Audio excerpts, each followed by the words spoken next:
सभी वक्ताओं ने श्रोताओं के सन्मुख कथा की महिमा गाई। शंकर जी कहते हैं माँ भवानी से, देवी राम जी की कथा कलयुग में विकार के वृक्ष को काटने के लिए कुल्हाड़ी है। विकार कहे तो काम, क्रोध, मद, मोह, लोभ, मत्सर। एक सबसे बड़ी विकार ये है कि हम ही तो सब कर रहे हैं। घर में भी लोग कहते हैं नहीं रहूंगा तब पता चलेगा, है आप ही पूरी जानते हैं। एक बड़े अच्छे अद्भुत जैन मुनि थे, प्रातः स्मरणीय पूज्य श्री मुनि श्री तरुण सागर जी महाराज। उनके कड़वे प्रवचन का एक अंश सुनाऊं। कहते थे कि एक दिन मैं कमरे में बैठा, देखा कि छत पर एक छिपकली चिपकी हुई है। तो मुनि जी ने छिपकली से पूछा, है छिपकली तू ऊपर क्या कर रही है? छिपकली ने कहा, सौभाग्य मनाओ, मैं हूं तो बचे हो, नहीं तो अब तक मर गए होते। तो मुनि जी ने कहा, तू है तो मैं कैसे बचा हूं? छिपकली बोली, दिखाई नहीं दे रहा, दीवार पकड़ के बैठी हूं, यदि नहीं रहती तो दीवार तुम्हारे ऊपर गिर जाता, दब के मर जाते। यही हमारी आपकी दशा है।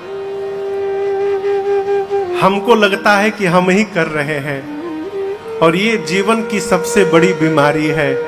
कथा की शरण में आने के बाद पता चलता है कि हम तो कठपुतली मात्र बने हुए थे, करने कराने वाला तो पीछे बैठा है। हम अभिमान बना के बैठे हैं कि हम कर रहे हैं। ये मोह है। इस मोह रूपी वृक्ष को यदि काट करके समाप्त करना है तो भगवान शंकर मां भवानी से कहते, देवी उस वृक्ष को काटने के लिए राम जी की कथा कुल्हाड़ी है। राम जी की कथा हाथ की ताली है। जैसे ताली बजाओ पक्षी उड़ जाते हैं, उसी प्रकार कथा की ताली बजाइएगा तो संशय के पक्षी उड़ के चले जाएंगे, संशय बचने वाला नहीं है। और आपसे गूढ़ बात निवेदन करूं, जीवन में जिनके साथ जीना मरना है माई बाप, वहां संशय को आने मत दीजिएगा। सर में दर्द हो जाए ना तो उसकी दवाई है, हाथ टूट जाए तो उसका उपचार है, पेट बिगड़ जाए तो उसकी दवाई है। लेकिन माई बाप एक बार यदि संशय ने पकड़ लिया ना तो उसकी दवाई बहुत मुश्किल है, फिर वो समाप्त ही कर देता है। संशय आत्मा विनश्यति। और आपको मजे की बात बताऊं, जिसके प्रति होता है उसको कुछ नहीं होता, जिसको होता है उसको होता है बस। जिसके लिए होता है उसको तो कुछ नहीं होता। संशय पकड़ लिया, जैसे बाहर को निकला, क्यों गया है बाहर? कहीं किसी से बात तो नहीं करेगा, और जरूर उनसे मिलने गया होगा। अरे वो कुछ भी कर रहा हो, लेकिन यहां दिमाग चालू है, ये गया होगा, वहां गया होगा, और यही सोचते सोचते हम समाप्त हो जाते हैं। भगवान शंकर कहते हैं जीवन से संशय को समाप्त करना है तो उसके लिए एक ही दवाई है, भगवान की कथा। हाथ की ताली बजाइए, पक्षी उड़ जाएंगे। उसी प्रकार कथा में आकर कथा रूपी ताली को बजाइए तो जीवन से संशय के पक्षी समाप्त हो जाएंगे।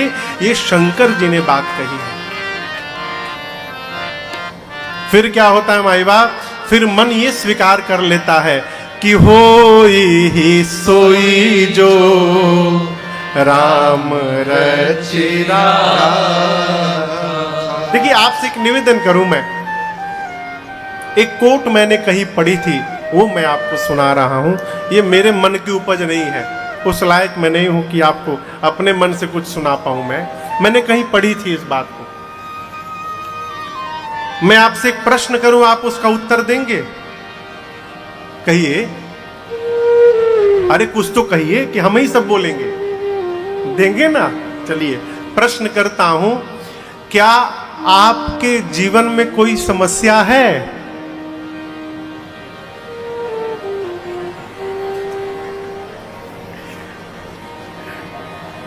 कोई मानने को तैयार नहीं कि समस्या है। अब देखिए, इसको ध्यान से समझिएगा। इस प्रश्न के केवल दो उत्तर हो सकते हैं। क्या आपके जीवन में कोई समस्या है? तो पहला उत्तर होगा हां है, और दूसरा उत्तर होगा नहीं है। ठीक ना? तो आप लोग पहला उत्तर बोलिएगा।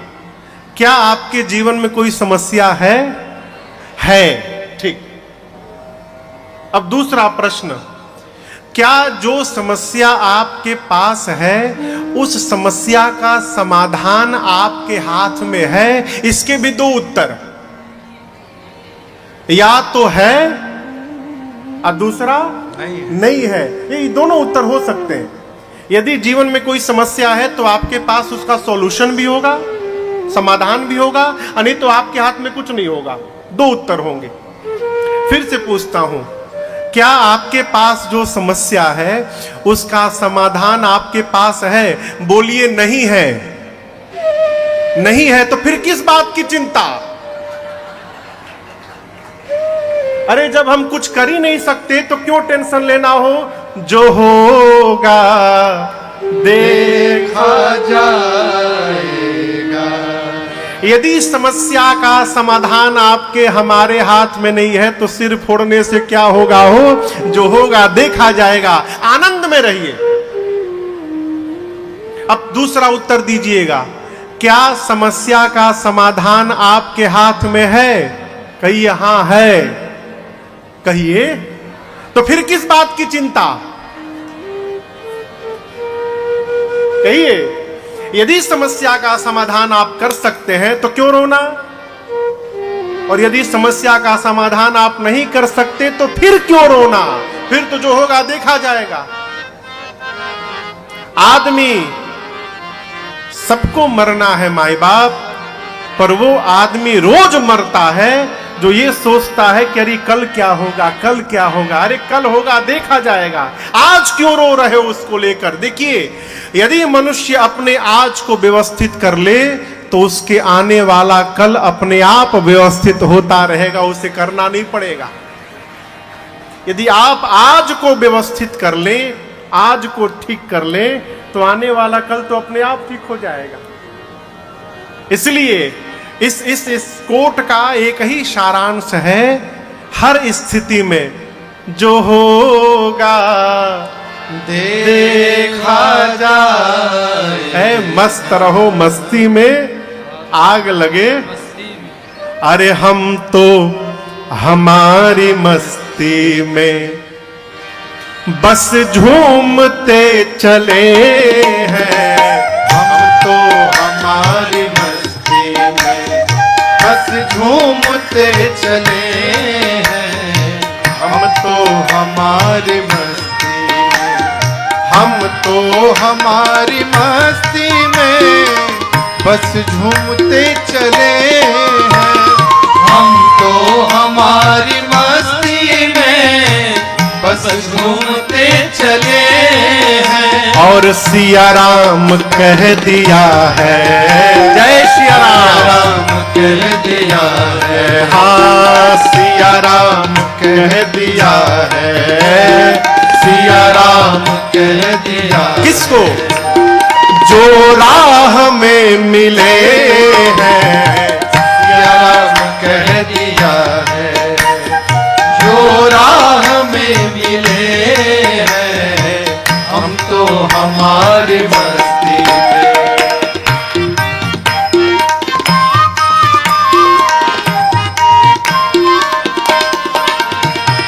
हो चाहे जैसा मौका। तुलसीदास जी कथा को लेकर तीर्थराज प्रयाग पहुंचे। प्रयाग में याज्ञवल्क्य ऋषि से भरद्वाज ऋषि ने प्रश्न किया, प्रभु ये राम जी कौन है? देखिए,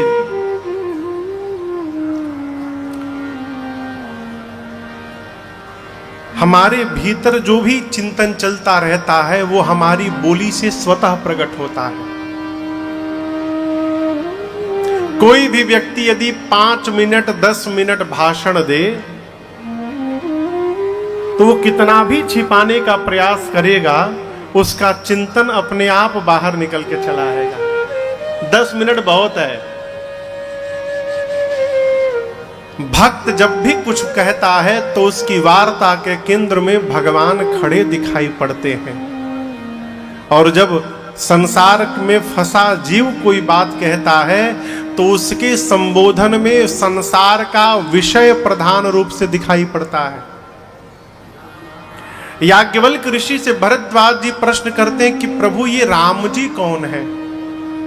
एक राम को मैं भी जानता हूं, अयोध्या के महाराज दशरथ के पुत्र राम, जिनकी पत्नी का हरण भया, राम जी ने जाकर रावण का अंत किया। मैं पूछना चाहता हूं, जिन राम जी को मैं जानता हूं, क्या शिव जी भी उन्हीं राम जी को जपते हैं कि शंकर जी वाले कोई और राम है और मैं जिनको जानता हूं ये कोई और राम है?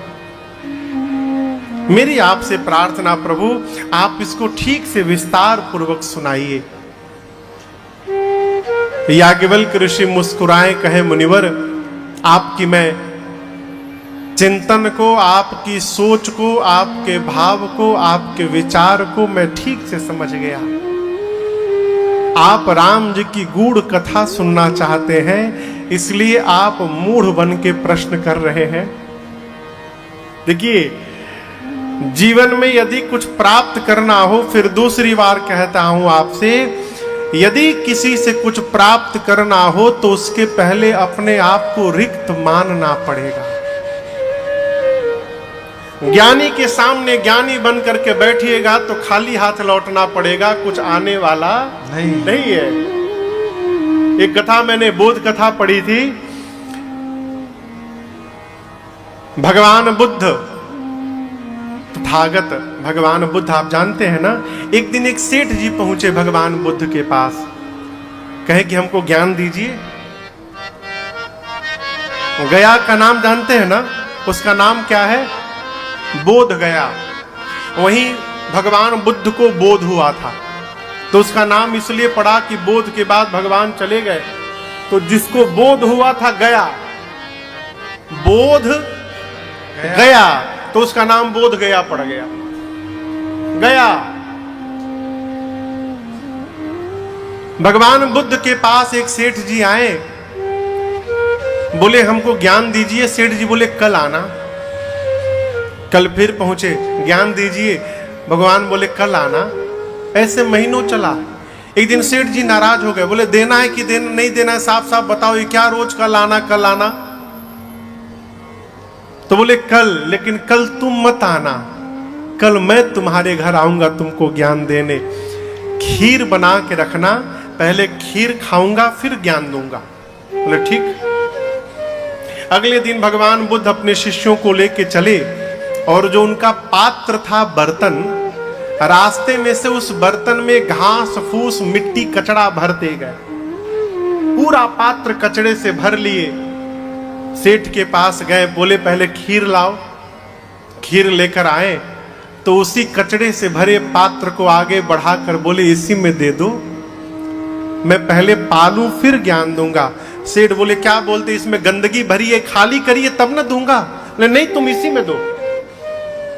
सेठ बोले दिमाग ठीक है कि नहीं है? किस आदमी से मैं ज्ञान की अपेक्षा करूं? इसको तनिक भी ज्ञान इसमें नहीं सकते, इसमें गंदगी है, इसमें कैसे खीर डाल दूं? भगवान बुद्ध मुस्कुराए, बोले इस बर्तन में कचड़ा भरा है तो तू खीर नहीं दे रहा है, तेरे दिमाग में कचड़ा भरा है, मैं ज्ञान कैसे उड़ेल दूं? पहले खाली कर उसे। कहीं भी अपने से बुद्धिमान के आगे, अपने से श्रेष्ठ के आगे, किसी संत के आगे अपने आप को अज्ञानी मानकर बैठिएगा, तब जाकर जीवन में कुछ अवतरित होगा, अन्यथा रिक्त ही निकलना पड़ेगा, आएगा नहीं कुछ माई बाप। और ये स्वीकार करना बड़ा कठिन है कि हम तो कुछ नहीं जानते साहब। जो कुछ नहीं जानता वो भी पीएचडी का डिग्री लेके घूम रहा है, हम तो ये है, सुनिए है। याज्ञवल्क्य ऋषि से भरद्वाज जी ने प्रश्न किया राम कौन है? याज्ञवल्क्य ऋषि मुस्कुराए, कहे जैसे आपने प्रश्न किया ना, उसी प्रकार एक बार भवानी जी ने किया था। लेकिन उस कथा को बाद में सुनाऊंगा। अभी एक दूसरी कथा सुनिए। कौन सी कथा? आप भी सुनिए। जीवन में कभी भी अकेले कथा सुनने से बचा जाए। यदि संभव हो सके तो अर्धांगिनी के साथ ही सत्संग में गति करें, यात्रा करें। देखिए, भारत के बाहर, मैं बड़ी जिम्मेदारी के साथ ये बात कहना चाहता हूं आपसे, भारत के बाहर गृहस्थ आश्रम में जीव प्रवेश करता है केवल और केवल विषय सुख के लिए। भारत ही एक ऐसी धरती है जहां पर हम परमार्थ यात्रा को प्रारंभ करने के लिए गृहस्थ आश्रम में प्रवेश करते हैं। ये जो फादर्स डे और मदर्स डे का प्रचलन है, देखिए मैं विरोध नहीं करता, लेकिन संस्कृति भारत की नहीं है, ये विदेशों की संस्कृति है। हम लोग गए थे अमेरिका कथा गाने, वहां एक घर में गए तो पता चला कि उनका बेटा 1.5 साल बाद आया। क्यों? वो दूसरी जगह रहता है, उसका पिता कोई और है। बेटे के जन्म के बाद माँ बाप अलग हो गए, बाप चला गया दूसरे के साथ, माँ चली गई तीसरे के साथ। अब फादर्स डे के दिन बेटा ढूंढता है कि मेरे असली बाबूजी कहाँ हैं, तो कम से कम साल में एक बार तो उनसे दर्शन हो जाए, इसलिए फादर्स डे बनाया गया। मदर्स डे के दिन बेटा ढूंढता है कि हमारी माँ अब किसकी माँ बनी है, वो माँ को ढूंढते ढूंढते पहुंचता है। लेकिन भारत की भूमि केवल यहाँ फादर्स डे मदर्स डे के दिन माता पिता को प्रणाम नहीं किया जाता, यहाँ तो नित्य उठने के बाद माई बाप को प्रणाम किया जाता है। ये हमारी संस्कृति है। यहाँ एक जन्म की चर्चा नहीं है माई बाप, यहाँ तो जन्म जन्म की चर्चा है।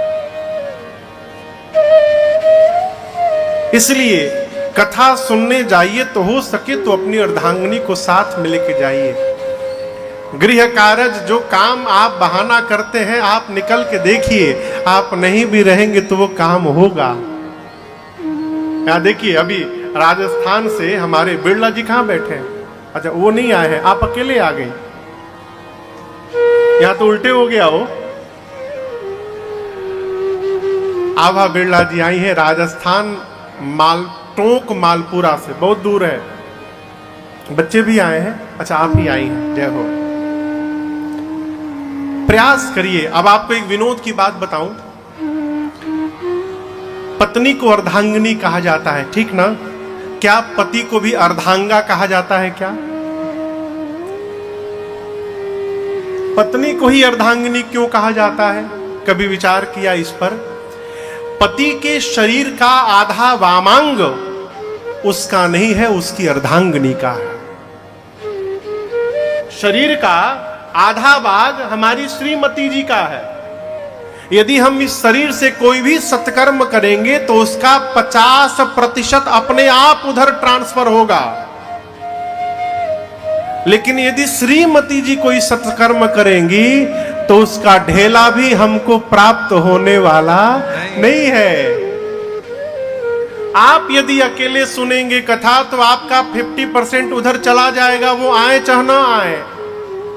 और यदि वो केवल चली आई तो आपको कौड़ी भी प्राप्त होने वाला नहीं है। इसलिए साथ में लेकर जाइए। कहीं वो भी आएंगी तो वो भी 100% से भरी रहेंगी, तो आपका जो 50% जाना होगा हो सकता है बच जाए, कि भाई जो भरा रहेगा वो क्यों लेगा आपसे। ये तो विनोद की बात, लेकिन हो सके यहां भगवान शंकर सूत्र देते हैं। बाबा अकेले कथा श्रवण करने नहीं गए, मां सती को साथ में लेकर गए। अगस्त ऋषि ने स्वागत किया, कथा सुनाई, लेकिन यहां दर्शन करिए, पार्वती जी ने कथा, सती जी ने कथा नहीं सुनी। किसने सुनी?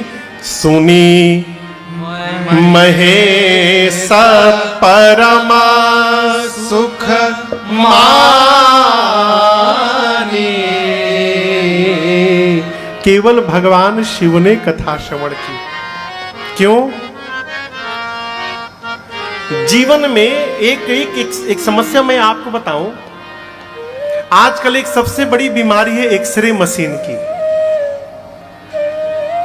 एक्सरे मतलब किसी का भी प्रमाण पत्र बना देना।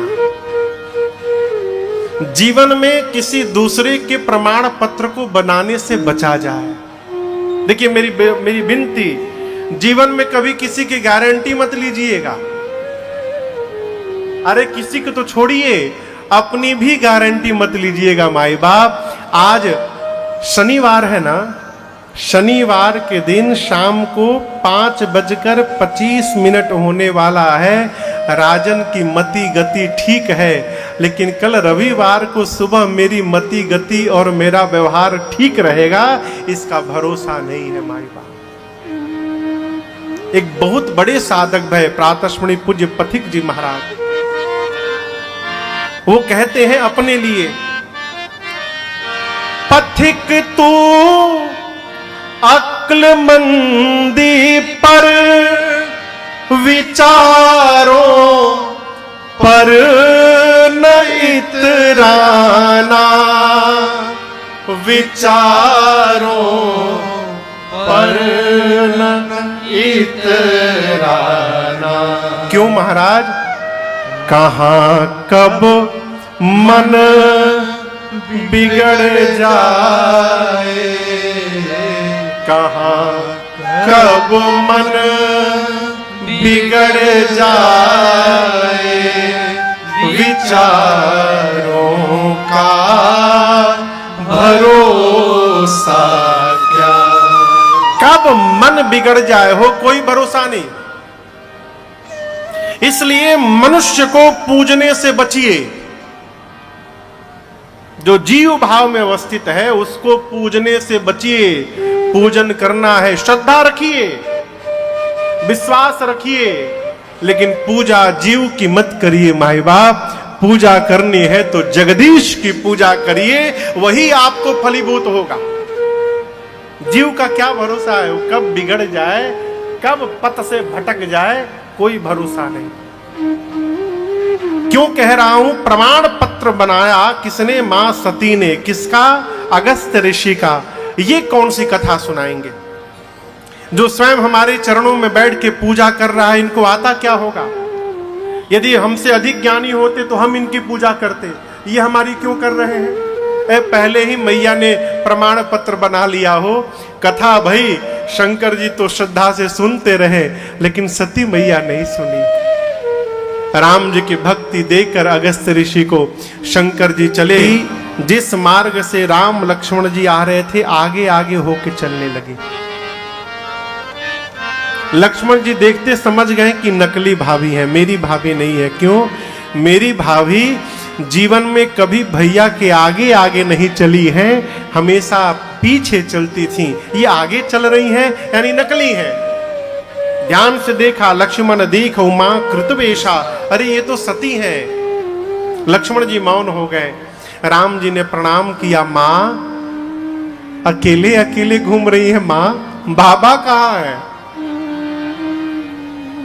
आपको पता नहीं सीता को मैंने अकेला छोड़ा, कोई हरण करके ले गया, आप भी अकेले घूम रही हैं। ऐ सती मैया का पांव कांपने लगा हो। ये तो ब्रह्म है।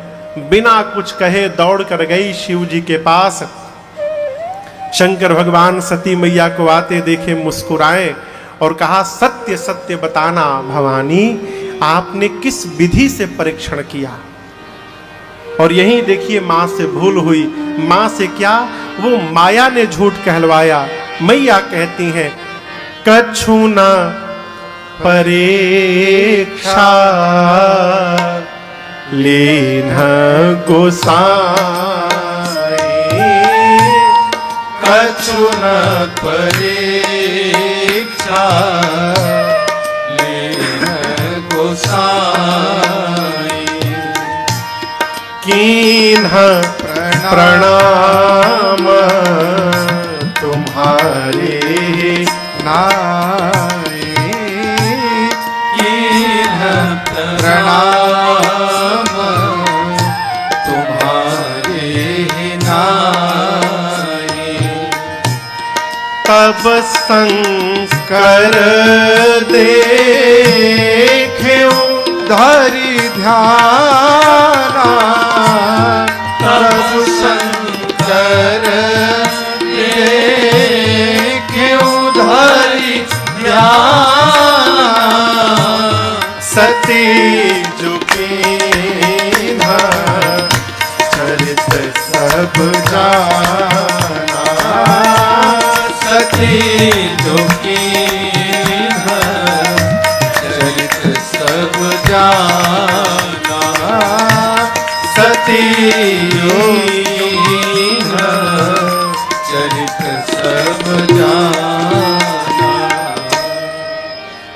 मां ने सीधे सीधे झूठ कह दिया कि मैंने कोई परीक्षण नहीं किया है।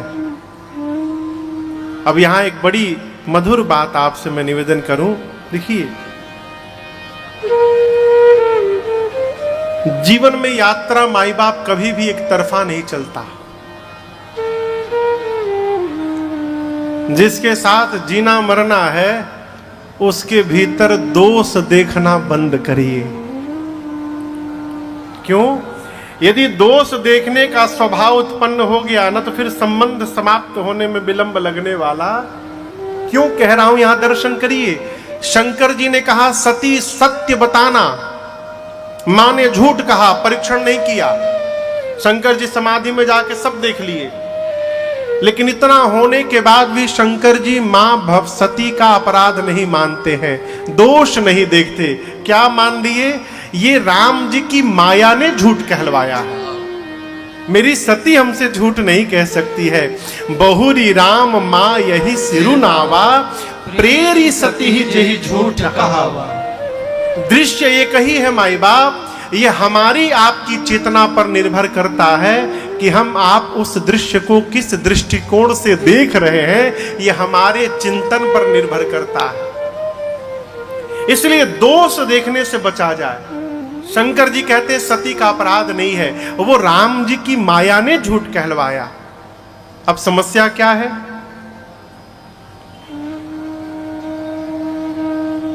कल्पना करिए हमने आपको ठग लिया। हम आपका नाम क्यों ले कि आप हमको ठगे हैं? नहीं, मैं ही बोलता हूं कि राजन ने आपको ठग लिया आज, ठीक? यदि 1 साल बाद आप हमको देखेंगे तो सबसे पहले क्या स्मरण में आएगा? कहिए। हमको देखते आप क्या सोचेंगे? अरे यही वही है जो हमको ठगे थे। बाद में भले कुछ याद आए, लेकिन व्यवहार सबसे पहले याद आता है। शंकर भगवान के सामने क्या समस्या है? बाबा सोचने लगे आज के बाद जब भी मैं सती को देखूंगा सबसे पहले यही याद आएगा कि सती ने मेरी मां सीता का रूप बनाया था, और जिसको देखने के बाद मां की याद आएगी उसके साथ मैं व्यवहार कैसे करूंगा गृहस्थ आश्रम का। जो मां की याद दिलाए उसके साथ मैं गृहस्थ धर्म में प्रवेश कैसे कर सकता हूं? मेरी प्रिया है, मैं त्याग भी नहीं सकता, इनके साथ गृहस्थ धर्म का निर्वाह भी नहीं कर सकता। अब करूं तो करूं क्या? जैसे मन में द्वंद आया, तुरंत भगवान श्री राम के चरणों का स्मरण किया, और स्मरण करके शंकर जी ने मन में संकल्प कर लिया कि आज के बाद सती जब तक इस शरीर में है मेरा सती का भेंट होने वाला नहीं है। बाबा ने त्याग कर दिया। यही तन सती ही भेंट मोही नहीं, मेरे शरीर से नहीं, सती के इस शरीर से आज के बाद मेरा भेंट होने वाला नहीं है। बाबा ने संकल्प किया, आकाशवाणी भई जय हो जय हो जय हो, आपके अलावा भक्ति को इतनी ऊंचाई तक कौन लेकर जा सकता है? बाबा आपकी जय जयकार हो। सती मैया सुनी संकल्प, पूछती हैं प्रभु आपने कौन सा प्रण किया? बाबा ने बताया नहीं बताया। क्यों? मुख से बोल करके नहीं, व्यवहार से बताऊंगा कि मैंने आपका त्याग किया। क्या किया? शंकर जी कैलाश में आए और 87,000 वर्ष के लिए बाबा समाधिस्थ हो गए। शंकर सहज स्वरूप समारा, लागे समाधि अखंड अपार। 87,000 वर्ष बाबा समाधिस्थ रहे। 87,000 वर्ष बाद बाबा समाधि से बाहर आए, राम नाम का स्मरण किए। सती मैया ने जाकर दौड़कर प्रणाम किया। बाबा ने सन्मुख आसन देकर बिठाया। सन्मुख शंकर आसन दीन्हा। यहाँ देखिए, माँ पार्वती वामांग में बैठी हैं, लेकिन आज सती जी को बाबा ने सामने बिठाया। लगे भगवान शंकर राम जी की कथा गाकर सुनाने। ठीक उसी समय मां सती के पिता दक्ष को ब्रह्मा जी ने प्रजापतियों का नायक बनाया। और यहां दर्शन करिए, जैसे दक्ष प्रजापतियों के नायक बने, अभिमान हो गया हो। ये सिद्धांत है। अधिकार मिलने के बाद अभिमान अपने आप चला आता है। जो दुबका हुआ रहता है ना, और जैसे कोई पद पर बैठता है, तुरंत ऐसे हो जाता है। जीवन में अभिमान किसको नहीं आता है पता है? ये बड़ी सूक्ष्म बात है। जीवन में अभिमान किसको नहीं आता है? जो जीवन में प्राप्त होने वाले उपलब्धि को अपना पुरुषार्थ न मान के और भगवान की कृपा मान के रहता है, उसको कभी अभिमान आने वाला नहीं है। आपसे सूत्र निवेदन करता हूं, यदि आप अभिमान से बचना चाहते हैं तो दिन भर इसको गाइए।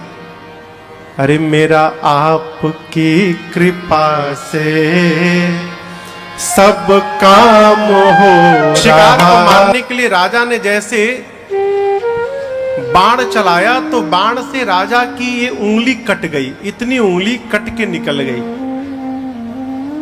अब जैसे राजा की उंगली कट के निकली, मंत्री बोला जय हो प्रभु, अद्भुत कृपा आपकी। सरकार की उंगली कट गई। अरे मेरी उंगली कट गई और ये कहता है कृपा। खूब डांटा उसको, ले जाकर बोला इसको कैद खाने में डालो, बंद करो।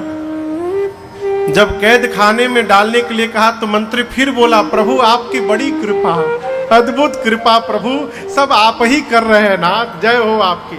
पागल हो गया है? मेरी उंगली कटी, कहता है भगवान की कृपा। इसको कैद खाने में डाल रहा हूं, कहता है कृपा। बात आई गई। 1 साल बाद राजा फिर निकला शिकार करने कहीं, और शिकार करते करते उसे आदिवासी पकड़ के लेके चले गए। आदिवासियों को अपनी देवी को प्रसन्न करना था, तो प्रसन्न करने के लिए एक नर की बलि देनी थी। राजा साहब पकड़ा गए हो बलि देने के लिए। आदिवासी पकड़ के ले गए, राजा को खूब नहलाए धुलाए, खिलाए, माला फूल पहनाए। अब देवी के सामने बलि देने के लिए ले जाकर लिटा दिए। राजा तो समझा आज मैं मर गया। बलि देने वाला जैसे तलवार ऊपर उठाया, तब तक देखा राजा की तो उंगली कटी हुई है। बोला इसकी बलि नहीं चढ़ सकती, ये तो खंडित है, इसकी उंगली कटी है, ये बलि नहीं जाएगा, देवी स्वीकार नहीं करेगी। राजा बोला अब समझ में आया मंत्री क्यों बोला था बड़ी कृपा। आज यदि उंगली न कटी होती तो मेरी तो बलि चढ़ जाती। वहां से छुटा, दौड़ के भगा, जाकर पहले कैद खाने से मंत्री को निकाला। बोला प्यारे तू सही बोला, यदि मेरी उंगली न कटी होती तो आज मैं स्वाहा हो गया रहता। लेकिन ये बताओ मेरी उंगली कट गई तो भगवान की कृपा, भगवान ने किया। मैं तुझे कैद खाने में डाला तो किसमें कौन सी कृपा हो गई? बोले सरकार यदि आप मुझे कैद खाने में न डाले होते तो आपके साथ मैं भी पकड़ाया होता। तो आप तो खंडित थे, बच गए। अब मैं पूरा 100% था, मेरी बलि चढ़ जाती वहां पर। तो मैं कैद खाने में चला गया, ये भी मेरे पर भगवान की कृपा ही थी। अब समझिएगा, ये कहना बहुत सरल है माई बाप, सुन के ताली बजा देना भी सरल है, लेकिन इसको स्वभाव में लाना ये सरल नहीं, बहुत कठिन है। ये धीरे धीरे सधेगा कि भगवान आपकी बड़ी कृपा, सब भगवान ही कर रहे हैं। इस स्वभाव में कभी अभिमान नहीं होगा। दक्ष जैसे प्रजापतियों के नायक बने, अभिमान आया और पहला प्रहार भगवान शंकर पर। इतने बड़े अभागे हैं, अपने दामाद भगवान शंकर को ही शत्रु मानते थे। यज्ञ की रचना की हरिद्वार में, सबको बुलाया छोड़ ब्रह्मा विष्णु महेश को। सती मैया, शंकर जी मना करते रह गए। सती मैया बरबस पहुंची पिता के घर, जाकर देखा यज्ञ मंडप की परिक्रमा लगाई, देखा सभी देवताओं का स्थान और मेरे पति का कोई स्थान नहीं है। पत्नी अपने भले कुछ भी बोल दे पति को, लेकिन पिता के घर में पति के खिलाफ एक वाक्य भी बर्दाश्त नहीं कर पाती है। मां आवेश में आ गई, डपट पड़ी मां सती। मां ने कहा, हे मुनि वृंद देवगण, इस यज्ञ मंडप में आप जितने लोग बैठे कान खोलकर सुनिए। जिसने जिसने मेरे पति का अपमान किया है अथवा कानों से सुना है, सबको दंड मिलेगा। शंकर केवल मेरे पति नहीं, जगत के पिता हैं। और मर्यादा कहती है, जिस सभा में शंकर की, श्री हरि की और संत की निंदा की जा रही हो, यदि अपने भुजाओं में सामर्थ्य है तो निंदा करने वाले की जिह्वा काट दो। शक्ति नहीं है तो कान बंद करके चले जाओ। इस मेरे मंदमती पिता ने मेरे पति का अपमान किया, आज के बाद मैं इसकी बेटी नहीं रहूंगी। इतना कह के सती मैया ने दाहिने पांव के अंगुष्ठ से योग अग्नि को प्रज्वलित करा के और मां ने अपने आप को उसी क्षण जलाकर भस्म कर दिया। हाहाकार मच गया यज्ञ मंडप में। जीवन में कभी किसी को छोटा दिखाने के लिए सत्कर्म मत करिएगा, उल्टे पड़ जाएगा। हम लोग के पास तो लोग आते ना, महाराज ये कौन सी कथा, कथा हम कराएंगे देखिएगा। फिर भगवान ने देखा थे उस कथा को। पूज्य महाराज श्री के साथ एक बार बैठा था, मैं आपको कथा सुनाऊं घटना। 3 महीने बाद कहीं कथा होने वाली थी तो वहां के आयोजक आए, बोले महाराज जमा नहीं, व्यवस्था हमारी कथा देखिएगा, आप आइएगा तो न भूतो न भविष्यति, आज तक आपकी वैसी कोई कथा नहीं हुई होगी। भगवान महाराज जी बोले भगवान रक्षा करें। उनके तो समझ में आई नहीं बात। हमने पूछा सरकार आप ये क्यों? बोले भगवान रक्षा करें। बोले 3 महीना बचा है, चल के देख लेना। असही मैं आपको बताऊं, वैसी कथा दूसरी कभी नहीं भई। दिन भर समिति के लोग बाल्टी लेकर पंडाल से बाहर पानी निकालते थे, तब तक भगवान फिर बरिश जाते थे। 9 दिन चला ये क्रम, पानी में कुर्सी पर बैठ बैठ के लोग कथा सुने, इतनी बारिश भई। यदि आप किसी को छोटा दिखाने के लिए सत्कर्म करेंगे तो आपका सत्कर्म पूर्ण होने वाला नहीं है। कोई भी सत्कर्म तभी पूर्ण होता है जब भाव में शुद्धता होती है। यज्ञ विध्वंस करने लगे बाबा के गण। शंकर जी को पता चला, वीरभद्र को भेजा कुपित करके। वीरभद्र आए, पहले यज्ञ आचार्य भृगु जी महाराज की दाढ़ी नोची, किसी की आंख फोड़ी, किसी का पांव तोड़ा, किसी का पीठ तोड़ा। दक्ष के सर को हाथ से पकड़कर घुमा कर उखाड़ा और अग्नि कुंड में डालकर भस्म कर दिया। हाहाकार मच गया हो। बाद में शंकर जी को बुलाकर यज्ञ की रक्षा कराई गई। और यहां दर्शन करिए, प्राण निकलने से ठीक पहले सती मैया ने सती मरत हरि सन परमा, सती मरत हरि सन परमा, जन्म जन्म शिव पद अनुरागा, जन्म जन्म शिव पद अनुरागा,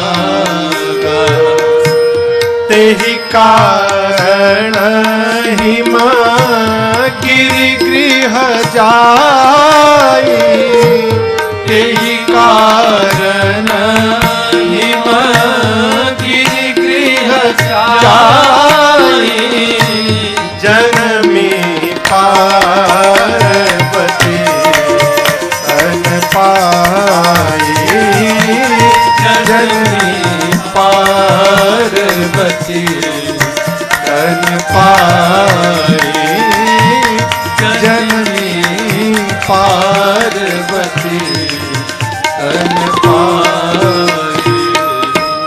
सती मैया ने प्राण निकलने से पहले भगवान श्री हरि से कहा, नाथ एक प्रार्थना है, जन्म जन्म शिव पद अनुराग।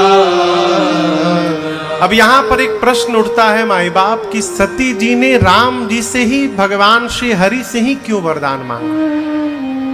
और वरदान भी क्या मांगा कि इस जन्म की भांति अगले जन्म में भी मैं बाबा के ही चरणों की दासी बनूं।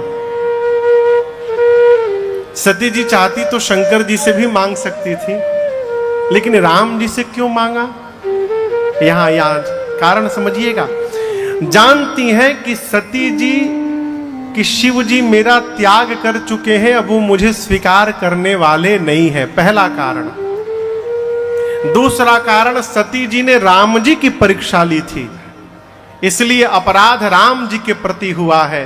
मां जानती हैं जब तक राम जी क्षमा नहीं करेंगे तब तक बाबा मुझे क्षमा करने वाले नहीं है। तीसरा कारण,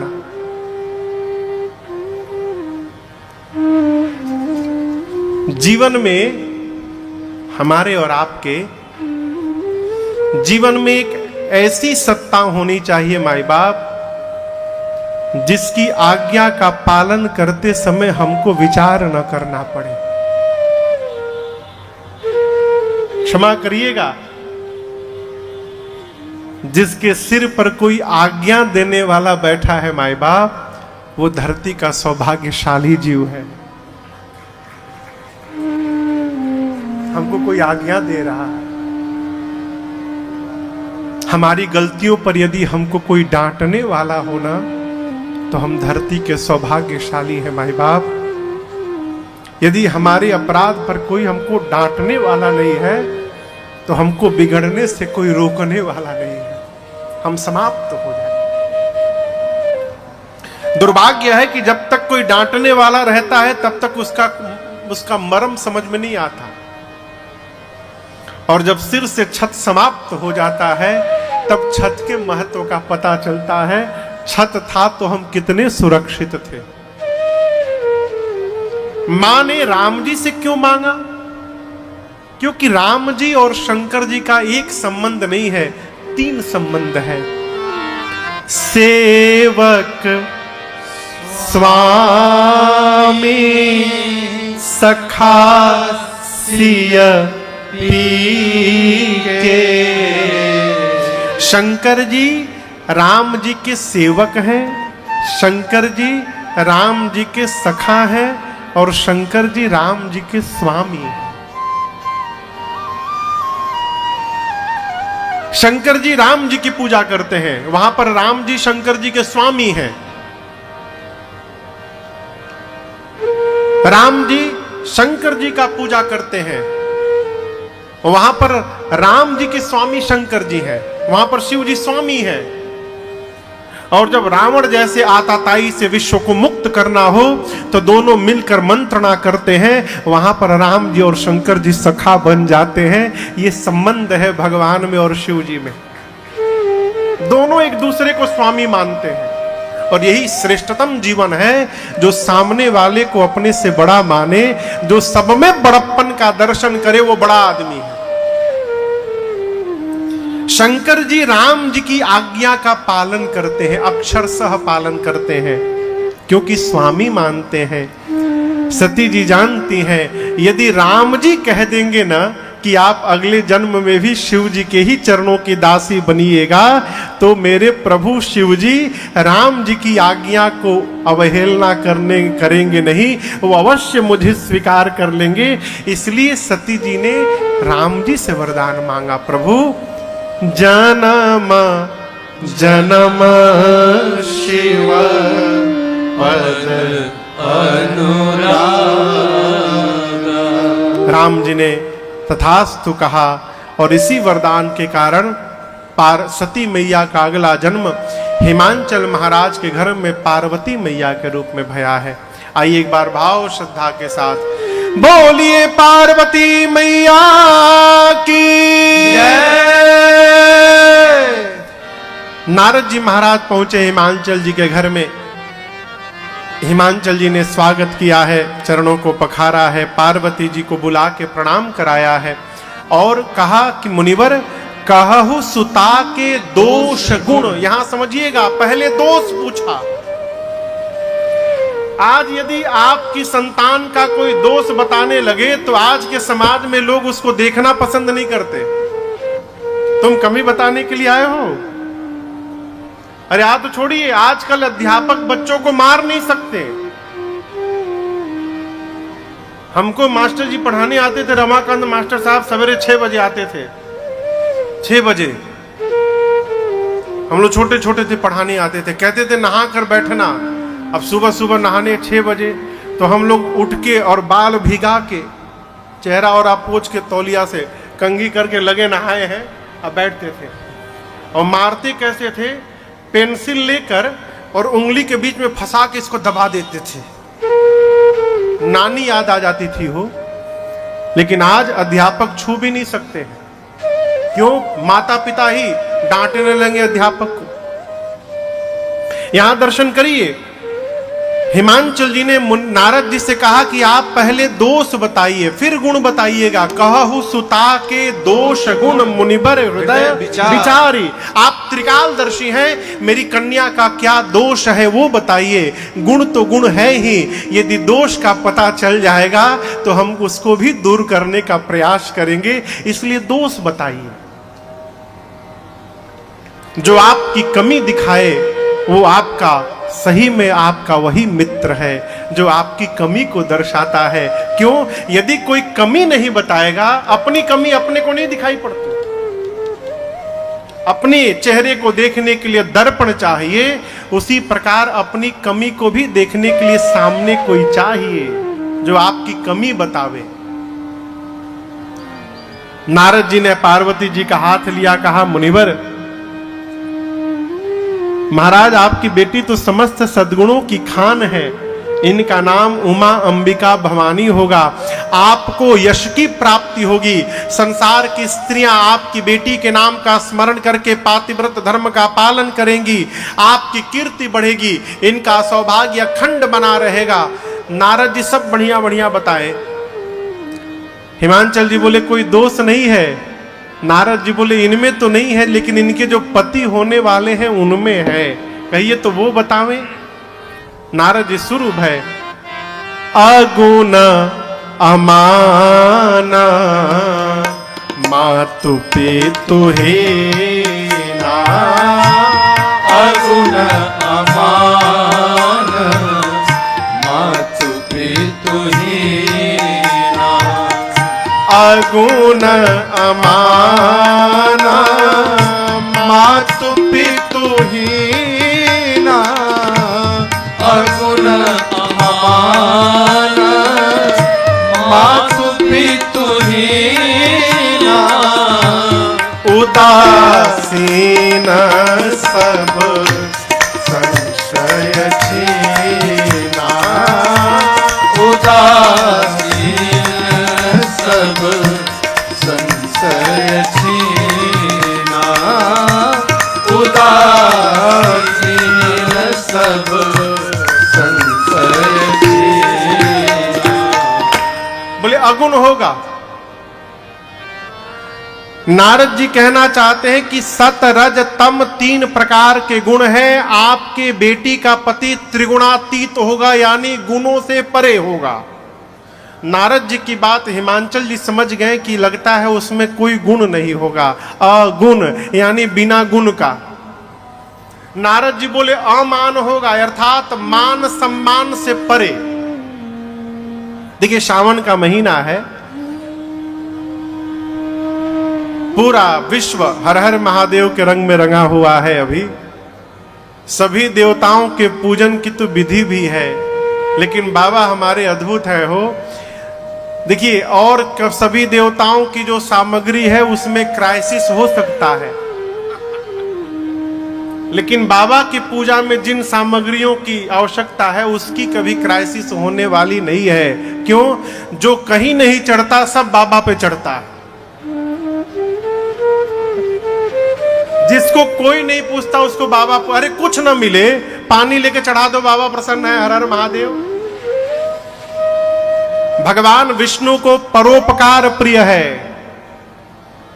भगवान शंकर को जल की धारा प्रिय है, भगवान सूर्य को नमस्कार प्रिय है और ब्राह्मण देवता को मिष्ठान प्रिय है। ये सिद्धांत बनाया गया है। बाबा को जल का अभिषेक करिए, बाबा गदगद, कौनो मंत्र ना आवे, हर हर महादेव बम बम बम बम बम ब्र।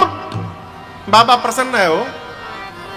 एक कथा मैंने पढ़ी थी, एक मंदिर में बड़का सोने का कलसा लगा था शंकर जी के ऊपर, शिवलिंग के ऊपर। एक चोर की दृष्टि गई,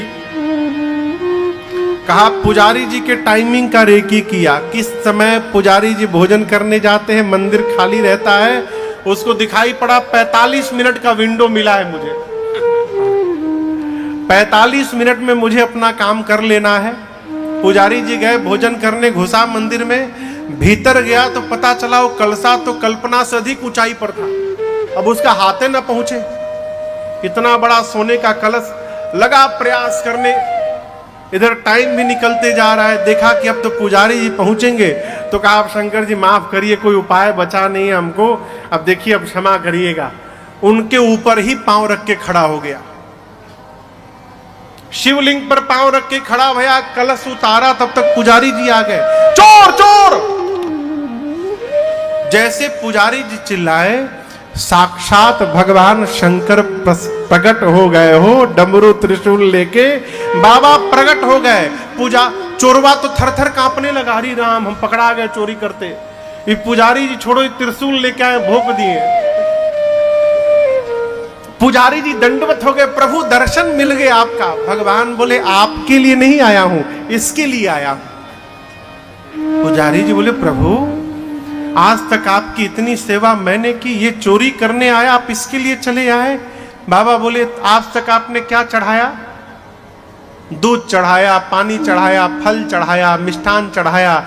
इसने तो अपने आप को ही मेरे ऊपर चढ़ा दिया, अब क्या बचा इसको चढ़ाने का? मैं प्रसन्न हूं, मैं तुम्हारे लिए आया हूं। इस ऐसी सेवा बाबा की कोई नियम नहीं, मान रहित हैं बाबा।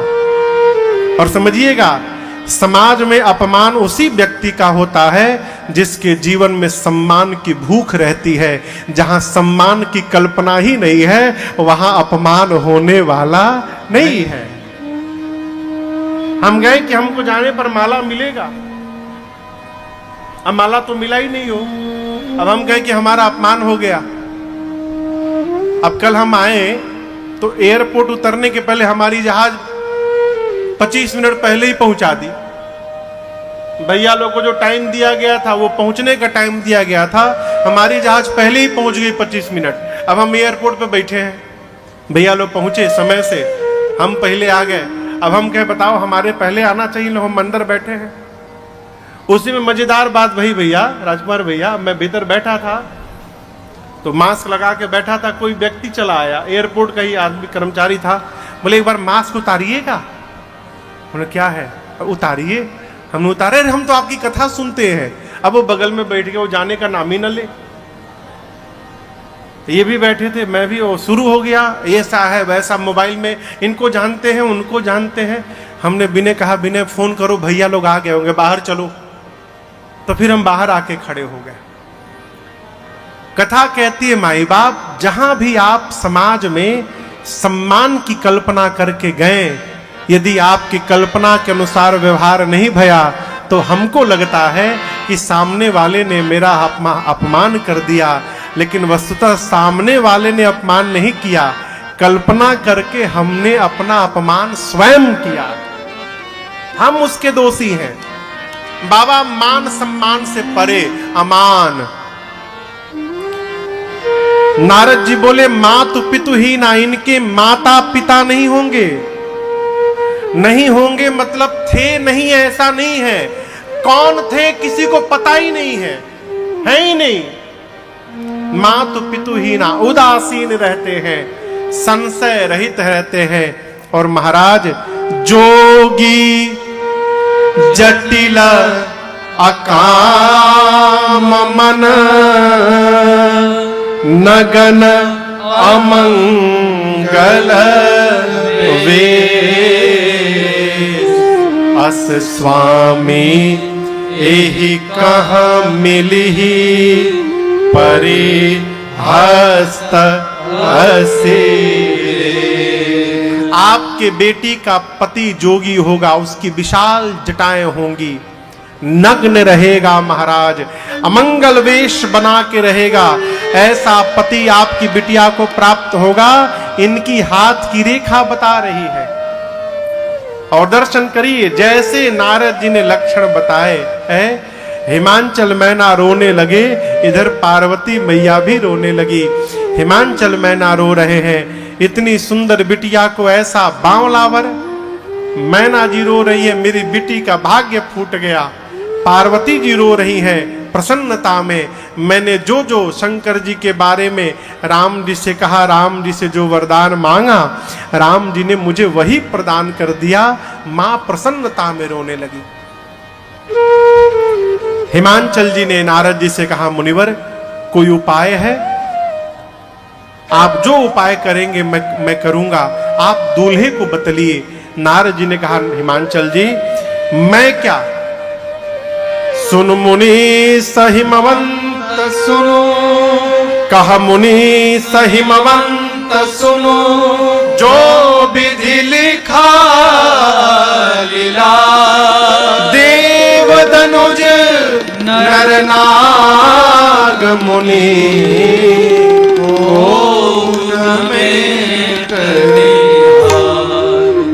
नारद जी ने कहा कि आपके बिटिया के भाग्य में जो लिखा है वही प्राप्त होगा, कोई मिटाने वाला नहीं है। एक बात आपसे निवेदन करूं, समाज में लोग कहते हैं अमुक ने मेरी बेटी का विवाह करके मेरी बेटी का जीवन बर्बाद कर दिया। अरे अमुक ने कुछ नहीं किया हो, विवाह वही होता है जहां होना रहता है। बीच में कोई निमित्त बन जाए वो बात अलग है। नारद जी बोले कोई दूल्हा बदल नहीं सकता, दूल्हा तो वही मिलेगा।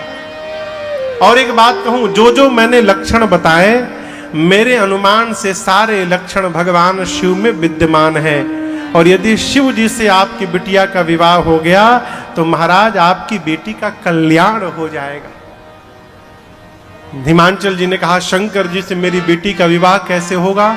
नारद जी बोले यही बताने के लिए आया हूं। यदि आपकी बेटी तपस्या करेगी, जाओ तप करे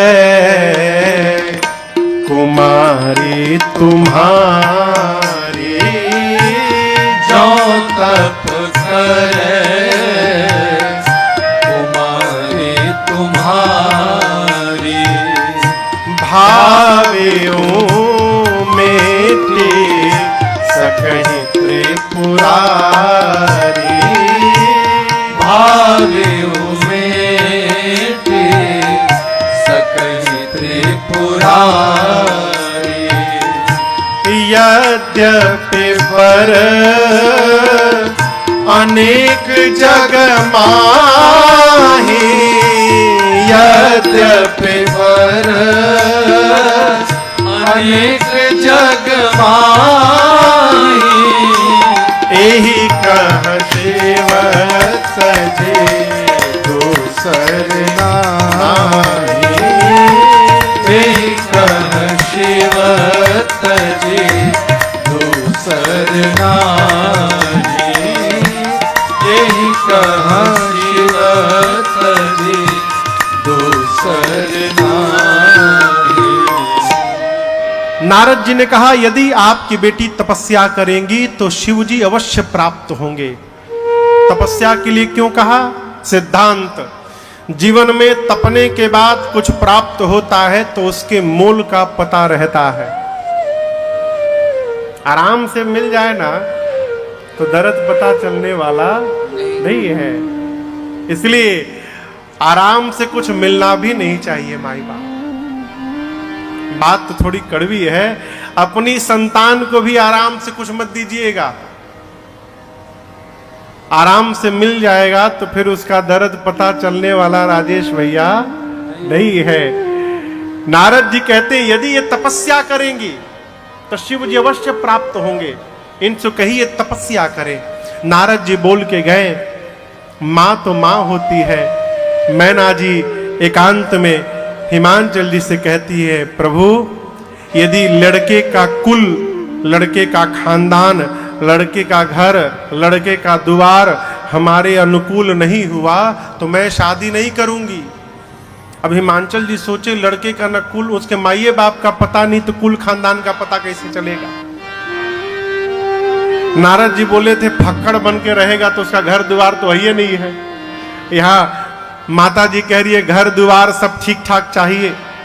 हिमांचल जी ने कहा, नारद जी के बातों पर विश्वास करिए। देखिए जीवन में या तो किसी को मानिए मत, और यदि किसी को मान रहे हैं तो उस पर विश्वास करने का स्वभाव बनाइए। कई लोग, क्षमा करिएगा यदि आप में से कोई हो तो, कई लोग किसी को काम सौंपते हैं ना, तो काम सौंपने के बाद उसके पीछे दूसरे को लगाते हैं, तेरा देखना ठीक से कर रहा है कि नहीं कर रहा है। ये क्या है? अविश्वास।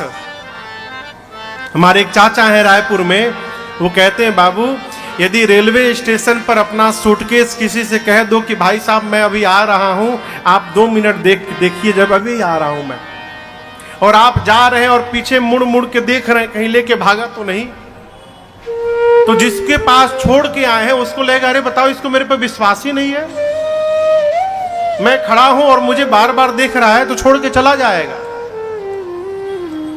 किसी पर सौंपिए तो उस पर विश्वास करिए, बड़ा मानिए तो बड़ा केवल कहने के लिए नहीं होता है, बड़ा मानने के लिए होता है। हिमांचल जी कहते हैं नारद जी असत्य नहीं बोलते हैं। नारद यानी जिसकी कही हुई बात कभी रद्द न हो वो नारद है। नारद जी ने कहा यही विवाह सब विधि कल्याणा, इस विवाह से सब प्रकार से कल्याण होगा। तो देवी नारद जी के वचनों पर विश्वास करिए। रात्रि बीती, रात्रि में स्वयं शंकर जी श्वेत वस्त्र धारण करके और मां पार्वती के स्वप्न में जाकर कहे, भवानी जी जाकर अब आप तपस्या करिए। प्रातः काल जैसे मैया जगी तो अपनी मां मैना जी से पार्वती जी कहती हैं, मां सुनहि मां तुम्हें दीख अस सपन सुनावूं तो क्या सुंदर गौर सुवे प्रबर अस उपदेश मो। मां मैंने स्वप्न देखा है, एक गौर वर्ण में श्वेत वस्त्र धारण किए एक विप्र आए और उन्होंने मुझसे उपदेश किया, पार्वती आप जाकर तप करिए। बिना तपस्या के जीवन में कुछ टिकने वाला नहीं है। बिनु तप तेज की कर विस्तारा। तेज समझते हैं? तेज आप लोग तेज समझते हैं? तेज शंकर जी के फोटो को देखिए, शंकर जी के चेहरे के पीछे जो गोल बना है वो तेज है। राम जी के, हनुमान जी के, सबके फोटो, राम हनुमान जी के पीछे से जो प्रकाश पुंज निकल रहा है वो तेज है। आदमी अपने फोटो में फोटोशॉप में जाकर सॉफ्टवेयर में और अपने चेहरे के पीछे तेज बना लेता है खुद है। फोटोशॉप से फोटो में तो तेज बना सकते हैं, लेकिन आपके जीवन में तेज बिना तपस्या किए प्राप्त होने वाला नहीं है। उसके लिए आपको तपना पड़ेगा। बिनु तप तेज की कर विस्तारा। बिना तपस्या के तेज का विस्तार होने वाला नहीं है। तप आधार सब सृष्टि भवानी। तपस्या ही। और मन जब शरीर से निकलकर लक्ष्य की ओर चला जाता है फिर शरीर का ध्यान भी नहीं रहता। यहां कहती है सुकुमार शरीर है, तपस्या के योग्य शरीर नहीं है, परंतु बिसरी देह तपहि मन लागा। मन तपस्या में लग गया तो पार्वती जी को देह की सुधि नहीं रही।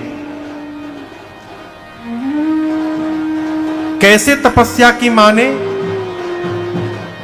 बराती आ गए का हो, ए बियाह काल है बाबा का। देखिए श्रावण महीना चल रहा है, इसलिए मैं संक्षेप में विवाह नहीं सुनाना चाहता आपको, इसलिए विवाह हम आज नहीं करेंगे। कल विवाह और राम जन्म दोनों कथा होगी, इसलिए विवाह विस्तार से कल सुनाएंगे, इसलिए हम इधर विस्तार से आपको सुनाते जा रहे हैं। तपस्या कैसे की माने, यहां दर्शन करिए। छोटा सा शरीर, संबत सहस मूल फल खाए। सहस यानी 1000, 1000 वर्ष तक मूल फल, कंद मूल फल खा के पार्वती जी ने बिताए। 1000 वर्ष साग मूल फल खाने के बाद साग खाई 7 वर्ष गवाए। 100 सालों तक साग पत्तों को खा के माँ ने बिताया। उसके बाद पहले कंद मूल फल छोड़ा, साग पत्तों पर आई। 100 साल बाद साग पत्तों का भी त्याग किया। फिर कछुदिन भोजन बारी बतासा। आपको एक विनोद की बात बताऊं, एक जगह गांव में कथा चल रही थी, तो बतासा जानते हैं? हाँ, बतासा। यहां क्या बोलते हैं? बताशे बोलते हैं ना, सफेद सफेद। तो यहां लिखा है कछुदिन भोजन बारी बताशा। यहां बताशा यानी हवा है, बारी यानी पानी। हवा पानी पी के मां कछुदिन रही। तो वो जो कथा चल रही थी, तो महाराज बोले कि कछुदिन भोजन बारी बतासा, यानी पार्वती जी कुछ दिनों तक पानी में बतासा डाल डाल के उसको खा के रही। लेकिन ये बताशा नहीं है, यहां हवा है। कठोर उपवास किया मां ने।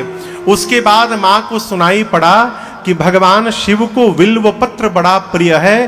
तो बेल के वृक्ष से जो पत्र नीचे गिर के पड़ा रहता था, मां उन पत्रों को उठा के खाना प्रारंभ की। कितने दिन? 3000 वर्ष। 3000 वर्षों तक मैया ने बिल्वपत्र पाया। उसके बाद बिल्वपत्र पाते पाते पूरा शरीर बिल्वपत्र के समान हो गया। मां को विश्वास हो गया कि जैसे बाबा बिल्वपत्र को प्रेम करते हैं, मैं भी बिल्वपत्र के समान हो गई हूं, अब बाबा मुझे भी प्रेम करने लगेंगे। तब मां ने बिल्वपत्र का त्याग कर दिया। जैसे मां ने बिल्वपत्र का त्याग किया, छोड़ा, उसी समय मां का एक नवीन नामकरण संस्कार हुआ और मां का नाम अपर्णा भवानी भया। आइए एक बार भाव श्रद्धा के साथ बोलिए अपर्णा मैया की जय। उमहि नाम तब भयऊ अपर्णा। मां ने इतना कठोर तप किया। और आपको याद बताऊं, देखिए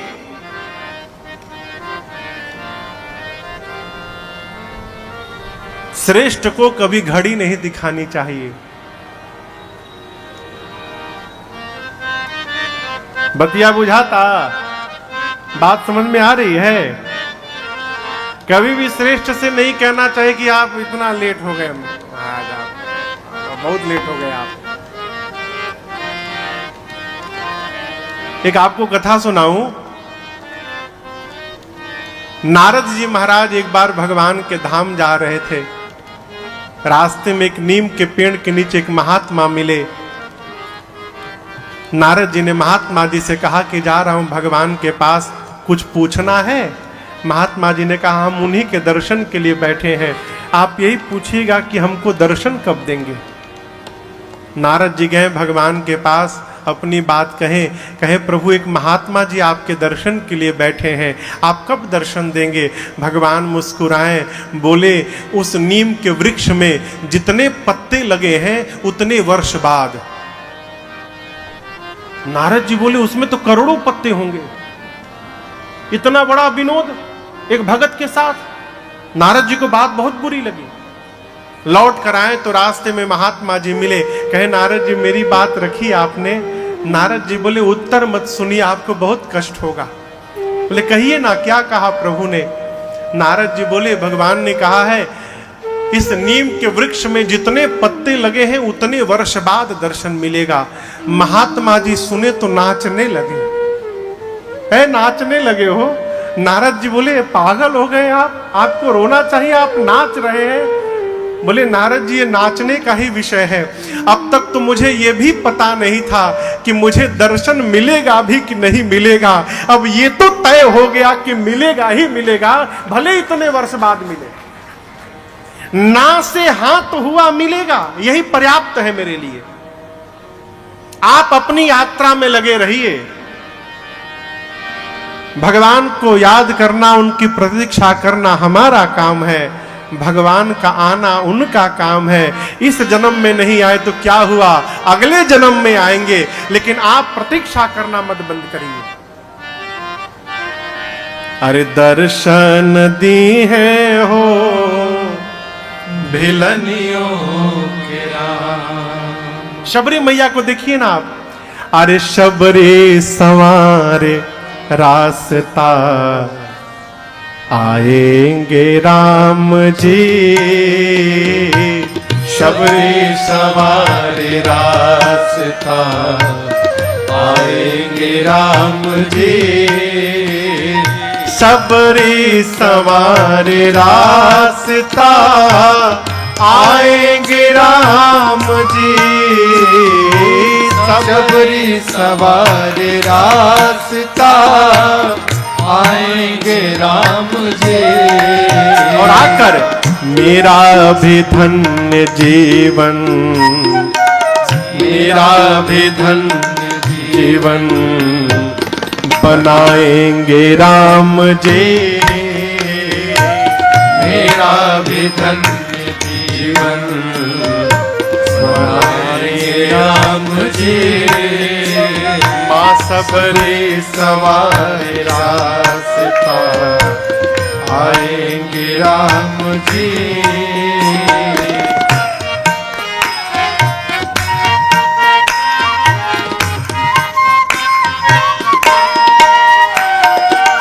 आँखों से रोज अपने राहें बुहार, आंखों से रोज अपने राहें बुहारते। कांटे लगे न कोई, अरे कांटे गड़े न कोई, कोमल है राम जी। कांटे लगे न कोई, कोमल है राम जी। मैया शबरी सवारे शबरी सवारे शबरी सवारे रास्ता। प्रतीक्षा, आप प्रतीक्षा करिए, जब भगवान को आना होगा आएंगे। मां ने हजारों वर्ष तप किया, तब जाकर आकाशवाणी भई। पार्वती भवानी जी यहां दर्शन करिए। आकाशवाणी ने पार्वती जी का नाम पार्वती उमा नहीं कहा, क्या कहा, भवानी कहा। भवानी यानी, भवानी जानते हैं मतलब भवानी का? हम और आप स्तुति करते हैं, भवम भवानी सहितम नमामि। भव यानी भगवान शिव, भव यानी भगवान शिव, और शिव की जो अर्धांगिनी है, भव की जो अर्धांगिनी है, उनका नाम भवानी है। अभी पार्वती जी भवानी बनी नहीं है, भवानी बनने के लिए तपस्या कर रही हैं।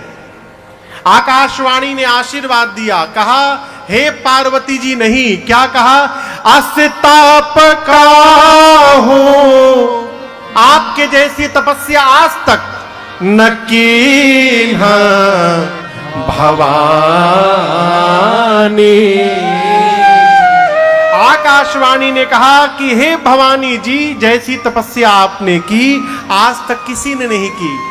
और भवानी कह के आकाशवाणी ने स्पष्ट कर दिया संकेत में कि आप जिसके लिए तपस्या कर रही हैं, आप भविष्य में भवानी बनने वाली हैं, आपकी मनोकामना पूर्ण हो गई।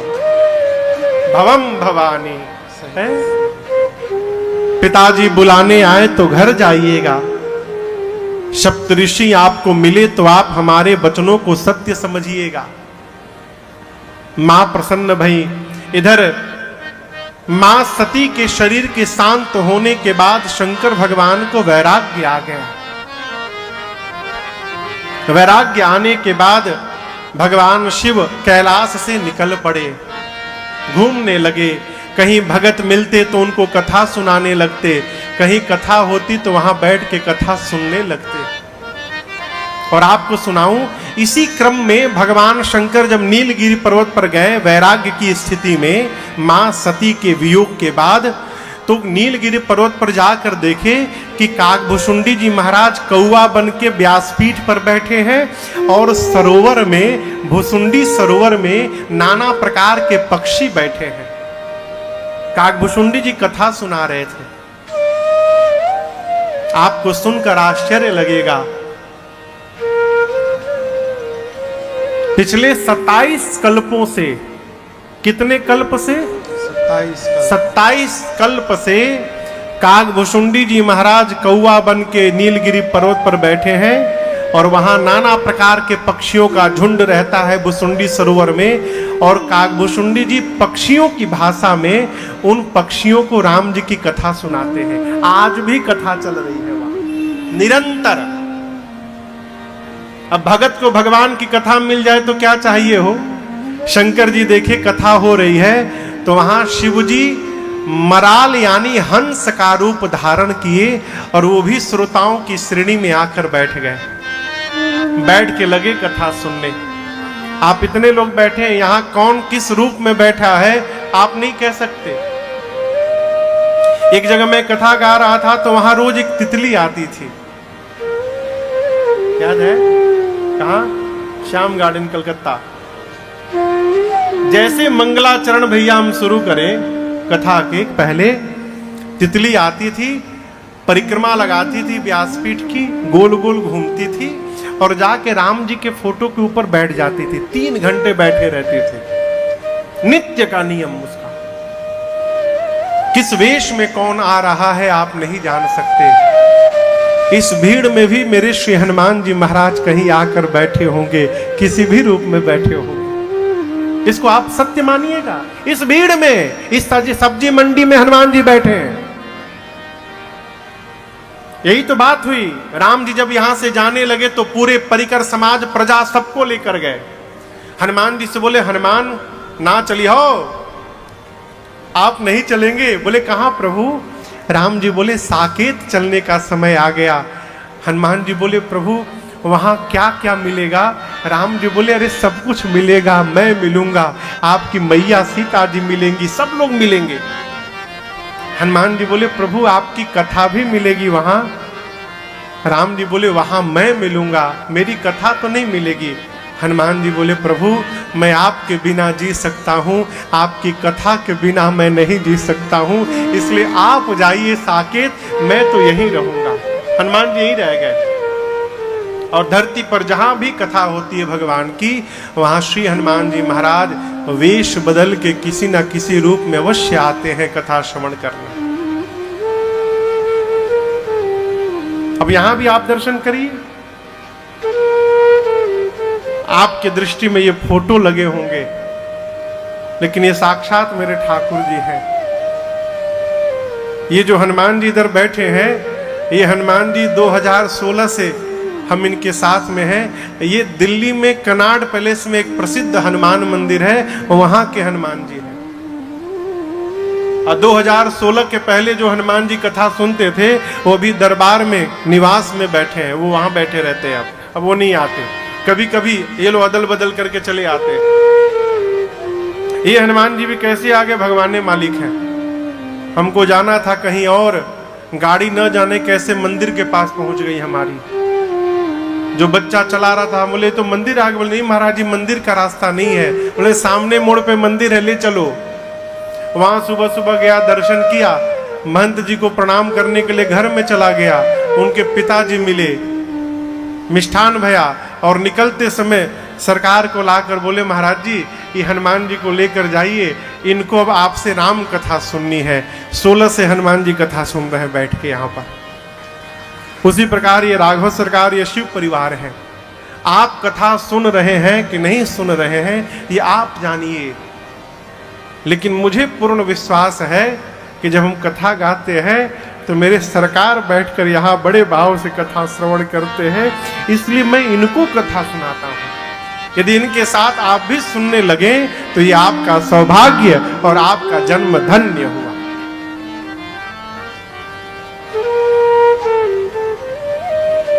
भगवान शंकर को वैराग्य हुआ, लगे कथा श्रवण करने घूम घूम कर। एक दिन राम जी ने दर्शन दिया शंकर जी को, उनके प्रेम का दर्शन करके। नेम प्रेम शंकर कर देखा, अविचल हृदय भगति कै रेखा, प्रगटे राम कृतज्ञ कृपाला। यहां दर्शन करिए, शंकर जी के ज्ञान को देखकर राम जी नहीं आए, ज्ञान देखकर शंकर जी के प्रभावित नहीं भय राम जी। शंकर जी के प्रेम का दर्शन करके और उनके हृदय की भक्ति का दर्शन करके राम जी उनके सामने प्रकट हो गए। प्रकट होकर राम जी ने पार्वती जी के जन्म की पूरी कथा सुनाई। शंकर जी सुनते सुनते सोचने लगे, धन्य है प्रभु, जिस पार्वती ने पिछले जन्म में आपकी कथा नहीं सुनी, आप उसी पार्वती की कथा इतने प्रेम से सुना रहे हैं। जिसने आपकी कथा की अवहेलना की, आप उसकी कथा गा रहे हैं। जब कथा पूरी हो गई तो राम जी ने कहा, बाबा कथा कैसी लगी आपको? शंकर जी बोले, जब इतना सुंदर कथावाचक कथा सुनाएगा तो कथा तो दिव्य होनी ही है। अद्भुत आनंद आया प्रभु। राम जी बोले, इतनी सुंदर कथा सुनाया हूं, कुछ दक्षिणा नहीं देंगे? राम जी की बात सुनकर बाबा ने कहा, क्या चाहिए प्रभु, कहिए क्या चाहिए? शंकर जी से राम जी दक्षिणा मांगते हैं। जाई विवाह हो शैलजहि, यह मोहि मांगे दे। मैं यही मांगता हूं कि आप जाकर पार्वती जी से विवाह करिए, ये मैं आपसे मांग रहा हूं। अब यहां दर्शन करिए,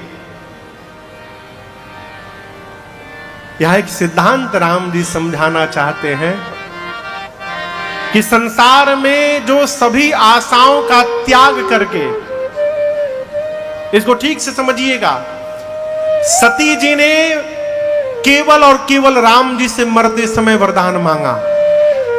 राम जी कहना चाहते हैं, जो मनुष्य संसार की समस्त आशाओं का त्याग करके और केवल मेरे भरोसे उपस्थित हो जाता है, उस मनुष्य के लिए यदि राम को भीख भी मांगना पड़े तो मैं भीख भी मांगने के लिए तैयार हो जाऊंगा, लेकिन अपने भक्त की मनोकामना को अवश्य पूर्ण करूंगा। यहां राम जी मांग रहे हैं। राम जी ने दो ही बार मांगा है प्यारे, एक बार केवट जी के सामने मांगा है और दूसरी बार आज शंकर जी के सामने मांगा। कहते हैं, यदि आप मुझे प्रेम करते हैं बाबा, तो आप मैं जो मांग रहा हूं दीजिए। क्या? जाकर शैलजा पार्वती जी से विवाह करिए, यही मैं आपसे मांग रहा हूं। शंकर जी ने कहा, प्रभु आप जो मांग रहे हैं ये उचित तो नहीं है नाथ। मैं पहले गृहस्थ था, गृहस्थ से विरक्त बना हूं, अब विरक्त बन गया तो आप फिर से गृहस्थी में भेज रहे हैं, ये उचित तो नहीं है।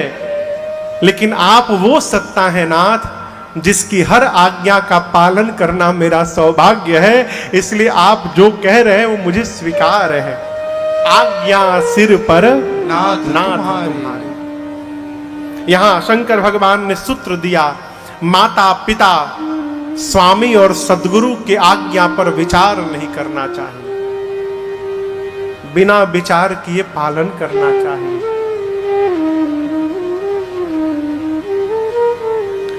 लेकिन आज के समय एक विडंबना मैं आपको सुनाऊं। ये प्रश्न, इस कथा के बाद यही बात मैंने कभी कथा में कह दी तो एक बच्चे का प्रश्न आ गया। बोले महाराज आप कहते हैं माता पिता की आज्ञा नहीं माननी चाहिए, अक्षरशः पालन करना चाहिए। मेरे पिताजी कहते हैं भगवान का भजन पूजन मत करो, सब बेकार काम है, हम क्या करें? प्रश्न है ना। अब समझिएगा, ये बात उस समय के लिए है जिस समय माता पिता अनुचित बोलते ही नहीं थे।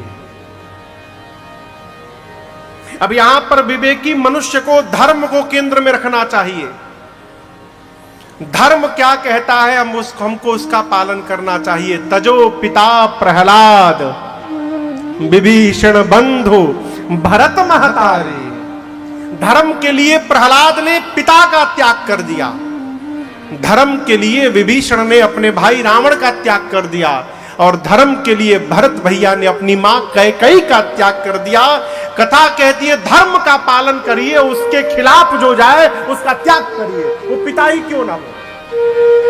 ये बात उस समय के लिए है कि जिस समय माता पिता सद्गुरु अनुचित बोलते ही नहीं थे, तब का सिद्धांत है क्या, मात पिता गुरु प्रभु के बानी, बिनहि विचार करी शुभ जानी। लेकिन आज की स्थिति विकराल है माई बाप। लड़का ढेर पूजा करने लगे तो माता पिता डॉक्टर को दिखाते हैं। मैंने अपनी आंखों से देखा, इसलिए कह रहा हूं आपको। बेटा ज्यादा पूजन करने लगे, भजन करने लगे, कथाओं में जाने लगे, तो माता पिता को लगता कहीं साधु तो नहीं बन जाएगा, डॉक्टर को दिखाते हैं। चोर बन जाए कोई बात नहीं, कोई आपत्ति नहीं, ठीक है। घोटाला करे बहुत बढ़िया है, साधु नहीं बनना चाहिए माई बाप। आप सोचिए हम कहां जी रहे हैं। एक जगह कथा चल रही थी, यहां भागवत समिति की कथा होती है ना। कितने वर्ष हो गए? 37 वर्ष। ये 37वां? नहीं, 2019 में 36वां वर्ष था, हमको याद है। 2019 में 36वां वर्ष था ना। अभी अच्छा 2 साल से कथा नहीं भाई, तो 37 मान लीजिए। एक जगह एक सेठ जी हर साल कथा सुनते थे, निश्चित तिथि थी उनकी। जैसे हमारे सतनाम भैया हैं, यहां पर बैठे हैं, सतनाम हो रहा जी, आप जानते होंगे। 1 या 2 जनवरी से उनकी भागवत जी की कथा हर साल होती है खंडवा में। उसी तरह सेठ जी की तिथि निर्धारित थी कि इसी तिथि में 7 दिन वो भागवत सुनते थे और परीक्षित बनते थे। 11 साल कथा सुने, 12वां साल आया तो उसी 7 दिन में उनका कोई विशेष कार्य आ गया बाहर जाने का। तो जो कथावाचक जी थे प्रत्येक वर्ष वही आते थे, उनके पास जाकर बोले, सरकार इस साल हम चाह रहे थे कथा की तिथि थोड़ी आगे बढ़ जाती। बोले क्यों? तुमको किसी विशेष कार्य से बाहर जाना है? बोले देखो ये 11 साल की तपस्या है, कलिकाल में 12 वर्ष को एक तपयुग कहा गया है। यदि इस साल भी उसी तिथि पर तुम्हारी कथा हो जाए तो एक तपयुग पूर्ण होगा। तो हम तो कहते हैं कि आप 2 दिन के लिए बाहर चले जाना और इस साल परीक्षित अपने बेटे को बना दो। जैसे महाराज बोले बेटे को बना दो, सिर्फ अरे क्या बात करते हैं महाराज, क्यों? एक ही बेटा मेरा इकलौता संतान है, यदि उसको परीक्षित बना दिया और कथा सुन के कहीं वैराग्य हो गया तो मैं कहां जाऊंगा? उसी से सारी आशाएं मेरी बधी हुई है। महाराज बहुत जोर से हंसे, बोले सेठ 11 साल सुनने के बाद जब तेरे को वैराग्य नहीं हुआ तो बेटा तो तेरा ही है, 1 साल में उसको कुछ नहीं होने वाला है, उसी को परीक्षित बनाओ।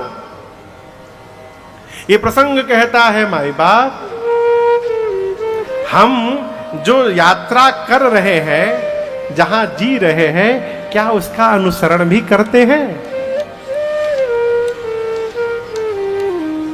जीवन में यदि कोई धर्म से अलग होकर बात करे तो सामने वाले व्यक्ति का त्याग करिए। धर्म को बचाना है। माता पिता गुरु प्रभु पहले अनुचित नहीं कहते थे। यहां शंकर जी कहते प्रभु आज्ञा सिर पर नाथ तुम्हारी, आपकी आज्ञा सिरोधार्य है। राम जी अंतर ध्यान भय। शंकर जी सोचे पार्वती ने पिछले जन्म में मेरे भगवान की परीक्षा ली थी, इस जन्म में मैं उनकी परीक्षा लूंगा। सप्तऋषियों को भेजकर पार्वती जी की परीक्षा ली, और जब पता चला पार्वती जी के प्रेम के बारे में, बाबा आनंद में आए और फिर से समाधि में चले गए। कब लौटेंगे किसी को पता नहीं। बाबा समाधि में प्रवेश लिए, इसी बीच एक दैत्य का जन्म भया जिसका नाम था ताड़कासुर। तपस्या करके ब्रह्मादि से वरदान लिया कि शिव के तेज से, भगवान शंकर के तेज से जो संतान उत्पन्न हो वही मुझे मारे। क्यों मांगा? जानता है कि पत्नी है ही नहीं, कोई बेटा भी नहीं है, समाधि से बाहर भी आ गए तो पत्नी है नहीं तो बेटा होगा नहीं, अब बेटा होगा नहीं तो मैं मरूंगा नहीं, मैं अमर हो गया। वरदान प्राप्त करके लगा मारने देवताओं को। देवता पहुंचे ब्रह्मा जी के पास। ब्रह्मा जी बोले देखो एक ही उपाय है, शंकर जी का विवाह कराना होगा, कन्या तैयार है, आप लोग दूल्हे को तैयार कराने के लिए कामदेव को भेजिए। कामदेव का आवाहन भया। कामदेव समझ गए कि शिव का विरोध करना अर्थात मृत्यु को निमंत्रण देना, परंतु देव कार्य में शरीर जाएगा, प्रशंसा होगी, कीर्ति फैलेगी। चले कामदेव, पूरे प्रभाव का विस्तार किया कामदेव ने। इस प्रसंग को आप कभी पढ़िएगा, मैं मर्यादा के कारण नहीं सुनाता हूं इस प्रसंग को। गोस्वामी जी कहते कामदेव चले हैं तो 48 मिनट में पूरा विश्व काम के वशीभूत हो गया। जो चारों तरफ ब्रह्म का दर्शन किया करते थे महात्मा, वो सारे तरफ संसार में स्त्री का दर्शन करने लगे। नदी तालाब मिलन करने लगे, सागर में उफान आ गया। यहां गोस्वामी तुलसीदास जी कहते हैं धरी न काहू धीर, किसी ने धीरज धारण नहीं किया। क्यों?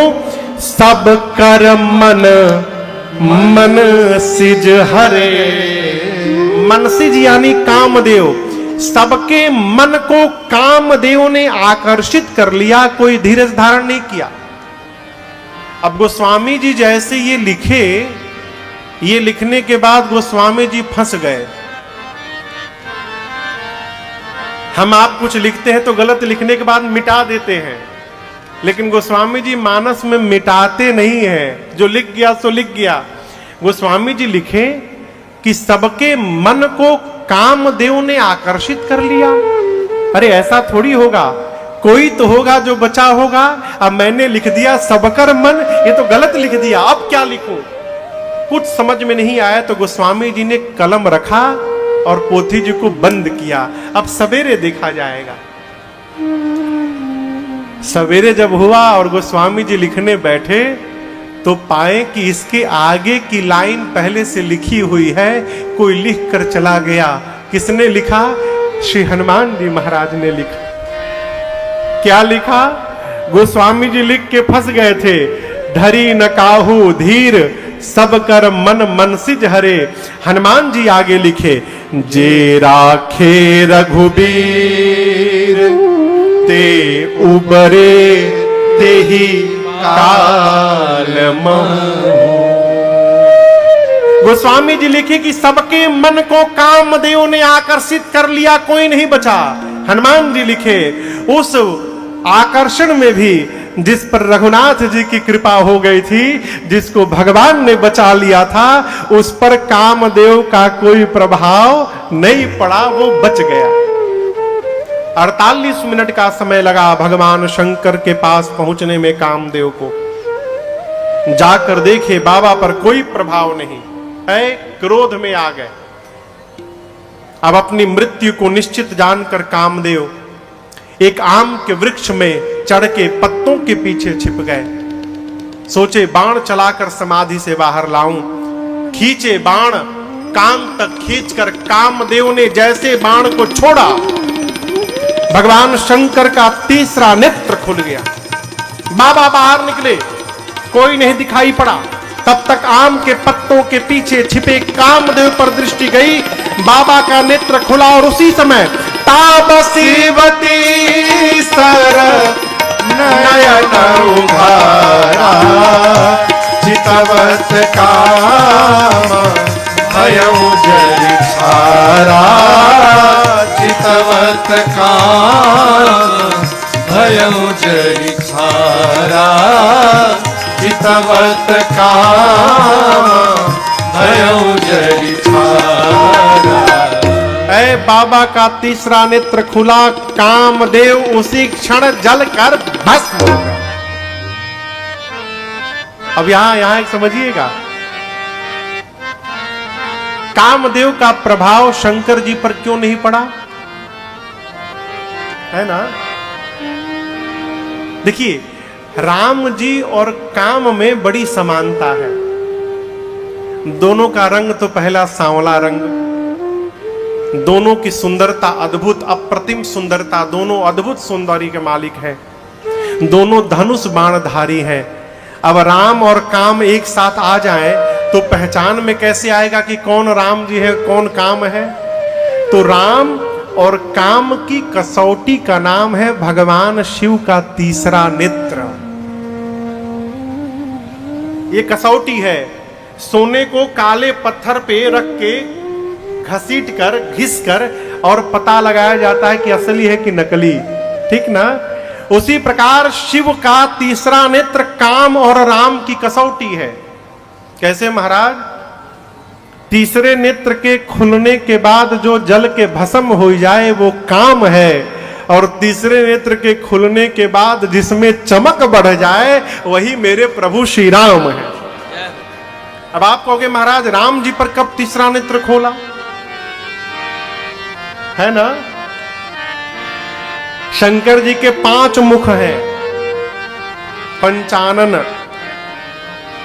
कामदेव पर केवल एक मुख का तीसरा नेत्र खोला था बाबा ने, लेकिन राम जी पर 5 मुख के तीसरे नेत्र खुले थे। कब? जब राम जी दूल्हा स्वरूप में अश्व पर आरूढ़ होकर तैयार हुए थे, तो भगवान का स्वरूप देखने के लिए बाबा ने अपने 15 नेत्र खोल दिए थे और 15 नेत्रों से दर्शन कर रहे थे। राम जी में और चमक बढ़ गई थी। यही कसौटी है। राम जी को हृदय में लेकर बाबा बैठे थे, इसलिए कामदेव का कोई प्रभाव नहीं पड़ा हो। काम जलकर भस्म हो गए, देवता डर गए, निशाचर नाचने लगे। काम की पत्नी रति रोते रोते आई बाबा के पास, आकर चरणों में बैठकर विलाप करने लगे। यहां गोस्वामी तुलसीदास जी कहते हैं, काम के भस्म होने के बाद, अरे जोगी अकंटक भय पते गति सुनत रति मूर्छित भई रोदति बदति बहुआति करुणा करति शंकर पही गई अति प्रेम करी बिनती विविध विधि जोरी कर सन्मुख रही प्रभु आशुतोष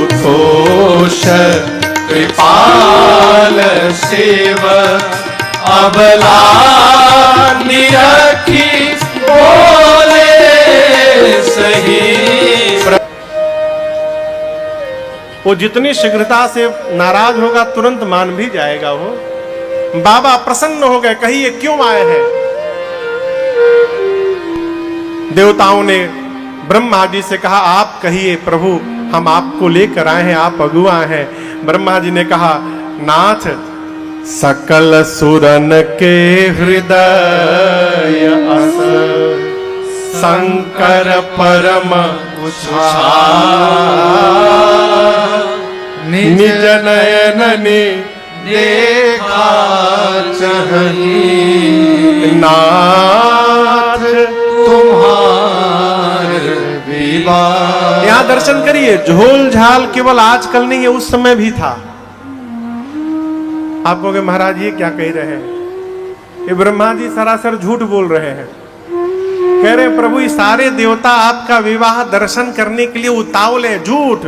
इतनी पिटाई भई है इन लोगों की, डर के मारे सब देवता आए हैं। किसी भी देवता को बाबा के विवाह से कोई लेना देना नहीं। यदि इतनी चिंता थी तो पहले क्यों नहीं चले आए? ये जानते हैं कि विवाह के बाद जो संतान उत्पन्न होगा उसी के हाथों वो पापी मरेगा, इसलिए विवाह कराने आए हैं। ब्रह्मा जी बोले प्रभु आप तो अंतर्यामी हैं, सब जानते हैं, आपने राम जी को वचन भी दिया है ना। शंकर जी तो सब जानते हैं। देखिए सब जान के भी सदैव बोलने से बचना चाहिए। मालिक यदि हर बात पे बोलने लगे ना तो उसके बोलने का स्वभाव, उसके बोलने का अर्थ समाप्त हो जाता है। जब घर में बच्चों को रोज मारना प्रारंभ हो जाए तो कुछ समय बाद लड़का कहेंगे क्या होगा, चाट ढापर मारने न करेंगे तो रोज की आदत है, खा लेंगे। इसलिए मुखिया को सदैव एक स्थान बचा के रखना चाहिए।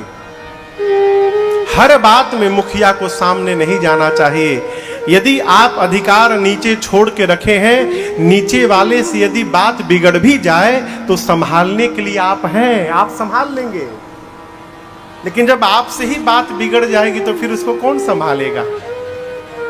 इसलिए मुखिया को सदैव बोलने से, जानता तो मुखिया सब है, इसी बात के लिए मालिक है। भगवान शंकर सब जानते हैं कि देवता मेरा विवाह कराने के लिए इसलिए नहीं आए कि विवाह का दर्शन करना चाहते हैं, ये ताड़कासुर से मुक्ति प्राप्त करना चाहते हैं, इसलिए विवाह कराने आए हैं। लेकिन जान के भी बाबा मुस्कुराते रहे हैं। बाबा ने कहा ठीक है मैं तैयार हूं। देवता आनंद मनाने लगे। ब्रह्मा जी ने सप्तऋषियों को भेजा है हिमांचल जी के पास। विवाह का मुहूर्त लेकर सप्तऋषि ब्रह्मा जी के हाथ में ला कर दिए। विवाह का मुहूर्त मिला, वैशाख मास शुक्ल पक्ष पंचमी तिथि, दिन गुरुवार का। ये शिव विवाह की तिथि है। लोक व्यवहार में हम और आप शिवरात्रि के दिन बाबा का विवाह मनाते हैं, परंतु पौराणिक विधि से विवाह की तिथि भिन्न है। विवाह का मुहूर्त आया, ब्रह्मा जी को दिया गया। ब्रह्मा जी ने बांच करके देवताओं को सुनाया। देवता अपने अपने घर गए। अब कल देवता बाराती बन के आएंगे तो हम और आप बाबा के विवाह में सम्मिलित होंगे। देवता अपने घर गए, अब हम और आप भी अपने अपने घर जाएं। आज की कथा हम और आप यहीं विश्राम लेते हैं। मैं चाहता तो आज विवाह की कथा गा देता, लेकिन हम विवाह की कथा को विस्तार से सुनाना चाहते हैं, इसलिए कल मैं लेकर गया। कल विवाह और श्री राम जन्म महोत्सव की कथा होगी। आज कुछ व्यवस्था के कारण विलंब है, उसके लिए हम क्षमा प्रार्थी हैं। कल भैया लोग यहाँ पर 2 सवा 2 तक भैया लोग आ जाएंगे। भजन कीर्तन प्रारंभ होगा और 2:45-3 बजे चल के 3 बजे ठीक हम इस पांडाल में उपस्थित होंगे। तो 3 बजे से लेकर अब जब तक राम जी जाने तब तक हम और आप कल से कथा श्रवण कर लेंगे। तो कल बाबा के विवाह में आप सबको आमंत्रण है। पूरे विश्व के बाराती कल आएंगे, तो मेरी प्रार्थना आप भी आइए। और उसके बाद श्री राम जन्म महोत्सव हम मनाएंगे। तो कल 2 उत्सव